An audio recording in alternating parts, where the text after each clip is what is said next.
आखिर पृथ्वी की कितनी ऊंचाई तक ऑक्सीजन है? धरती पर ऑक्सीजन कैसे आया? सिर्फ धरती पर ही जीवन क्यों पाया जाता है? धरती और चांद की उत्पत्ति लगभग एक ही समय में हुआ था, लेकिन चंद्रमा पर इंसान, ऑक्सीजन और कोई महासागर क्यों नहीं है? प्रकृति ने सिर्फ पृथ्वी ग्रह को ही क्यों चुना? दोस्तों, इस धरती के बहुत से ऐसे सवाल हैं जिनको हर कोई जानना चाहता है। तो आइए देखते हैं इस वीडियो में। जिस गोलाकार आकृति को आप देख रहे हो, ये धरती है। ये तो आप सब जानते हैं, लेकिन यहां से धरती की जमीन लगभग 10,000 किलोमीटर नीचे है, क्योंकि जब आप धरती को देखते हो उसमें समुद्री और जमीनी क्षेत्र के साथ साथ धरती का वायुमंडल भी दिखाई देता है, जो धरती के चारों तरफ गोलाकार आकृति में फैला हुआ है। हालांकि ये वायुमंडल एक नहीं बल्कि कई वायुमंडल की परतों से मिलकर बना है, जो धरती को हर तरफ से सुरक्षा प्रदान करता है। दोस्तों, जब आप धरती के वायुमंडल को अच्छे से समझोगे, तब आपको वीडियो का टॉपिक समझ में आएगा। अभी आप जहां पर बैठकर ये वीडियो देख रहे हो, वहां से लेकर ऊपर आसमान के 12 किलोमीटर तक के एरिया को ट्रोपोस्फियर या क्षोभ मंडल कहा जाता है। और इस क्षेत्र में बादल का बनना, बारिश होना, तूफान और बिजली का चमकना, मतलब मौसम संबंधित जो भी घटना होती है, वो इसी 12 किलोमीटर की ऊंचाई पर ही होती है। इसके अलावा इस क्षेत्र में पक्षी उड़ते हैं, हवाई जहाज उड़ते हैं। यहाँ पर नाइट्रोजन का स्तर 78% और ऑक्सीजन का स्तर 21% होता है। हालांकि जैसे जैसे आप 12 किलोमीटर की दूरी को तय करोगे, तो आपके साथ ये सब होगा। 0 से 4 किलोमीटर तक आप बिना ऑक्सीजन मास्क के आसानी से जीवित रह सकते हैं, जबकि 4 से 6 किलोमीटर के बाद सांस लेने में दिक्कतें शुरू हो जाती हैं। इसके बाद 8 किलोमीटर से ऊपर यानी डेड जोन में बिना ऑक्सीजन मास्क के आपकी 10 से 30 मिनट में मौत हो सकती है, जबकि 12 किलोमीटर पर 2 मिनट में मृत्यु निश्चित है।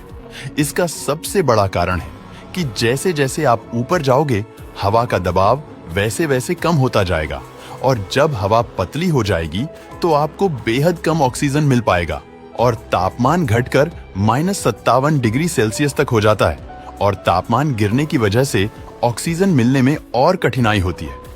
12 किलोमीटर से 50 किलोमीटर ऊपर जाने पर हमें स्ट्रेटोस्फियर नामक परत मिलती है, जिसे हम समताप मंडल कहते हैं। इसी मंडल में ओजोन परत होती है, और इसी परत की वजह से हम सूर्य से निकलने वाले रेडिएशन से बचते हैं। इसके अलावा इस परत में जेट विमान भी उड़ते हैं। जहां क्षोभ मंडल की परत में नीचे से ऊपर आने पर तापमान में गिरावट देखने को मिलती है, तो वहीं इस परत में उल्टा होता है, क्योंकि जब आप 12 से 50 किलोमीटर की दूरी को जैसे जैसे तय करोगे, वैसे वैसे तापमान बढ़ता जाएगा, और 50 किलोमीटर पर यह तापमान -15 डिग्री सेल्सियस हो जाता है।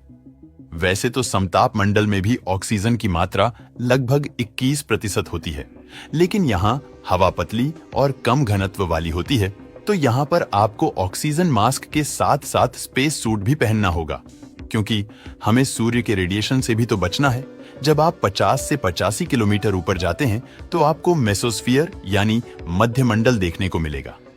ये परत धरती के लिए रक्षा कवच के तौर पर काम करती है, क्योंकि जब अंतरिक्ष से छोटे छोटे पत्थर, जिनको हम मेटियोरॉइड कहते हैं, ये जब धरती के वायुमंडल में प्रवेश करते हैं, तो ये परत उसको जलाकर खाक कर देती है।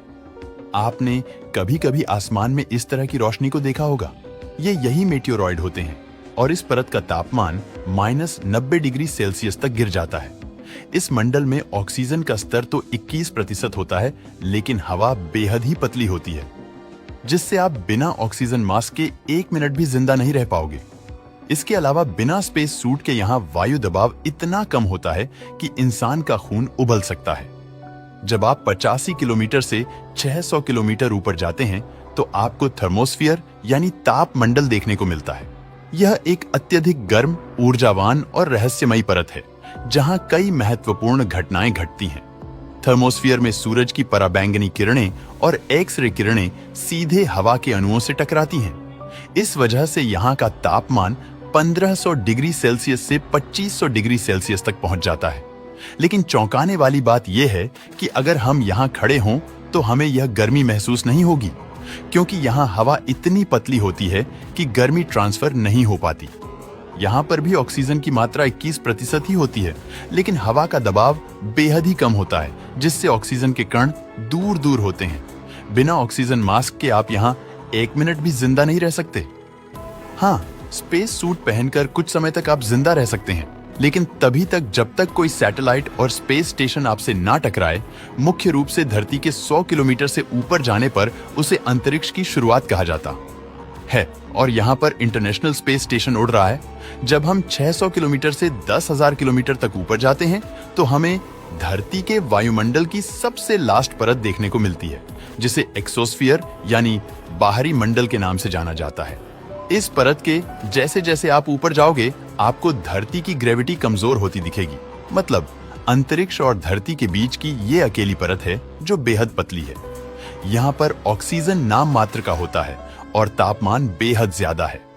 इस परत में इंसानों द्वारा छोड़ी गई बहुत सी सैटेलाइट देखने को मिलेंगे, जिसमें जीपीएस सैटेलाइट, संचार सैटेलाइट, मौसम सैटेलाइट आदि शामिल होते हैं।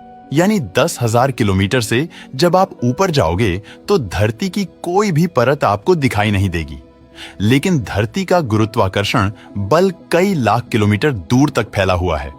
हालांकि दूरी के हिसाब से इसके गुरुत्वाकर्षण बल में कमी आती रहती है, लेकिन एक पॉइंट ऐसा भी आता है जहां पृथ्वी का गुरुत्वाकर्षण बल 0 हो जाता है, जिसे हिल स्फीयर कहते हैं, जो धरती से 15 लाख किलोमीटर दूर है, क्योंकि यहां से सूर्य की ग्रेविटी काम करने लगती है। अब जानते हैं पृथ्वी पर ऑक्सीजन कैसे आया। पृथ्वी पर ऑक्सीजन मुख्य रूप से साइनोबैक्टीरिया द्वारा लगभग 3 अरब साल पहले किए गए प्रकाश संश्लेषण से आया। चांद और धरती लगभग एक ही समय में बने, तो फिर चांद पर जीवन क्यों नहीं है दोस्तों? इसके लिए आपको यह समझना होगा कि हमारे सोलर सिस्टम का कौन सा ग्रह है जो हैबिटेबल जोन में आता है। हैबिटेबल जोन उसे कहते हैं जो अपने सूर्य से ना बहुत कम दूरी पर हो और ना बहुत ज्यादा दूरी पर, और सारे ग्रहों में धरती ही ऐसा ग्रह है जो हैबिटेबल जोन में मौजूद है। अनुमानों के अनुसार हो सकता हो कि धरती की ही तरह बुध, शुक्र और मंगल के साथ साथ चांद पर भी मिनरल्स और पानी के कणों की बारिश हुई हो, लेकिन बुध ग्रह का सूर्य के बेहद पास होने के कारण इसके मिनरल्स सूख गए हो, और यही शुक्र ग्रह के भी साथ हुआ हो, क्योंकि ये भी सूर्य के बेहद नजदीक है। इसके बाद आता है मंगल ग्रह, जो धरती के मुकाबले सूर्य से बेहद ज्यादा दूरी पर मौजूद है और यहाँ का मिनरल्स अत्यधिक ठंड के कारण जम गया हो। उसके बाद तो बाकी गैसीय प्लेनेट है। अब बचता है हमारा चांद, जिस पर मिनरल्स की बारिश हुई हो, लेकिन बेहद कम ग्रेविटी होने के कारण सारे मिनरल्स धीरे धीरे अंतरिक्ष में चले गए हो। हालांकि प्रकृति के रहस्य को पूर्ण रूप से जानना हम इंसानों के लिए अभी संभव नहीं है। दोस्तों, वीडियो पसंद आया हो तो लाइक और शेयर करें।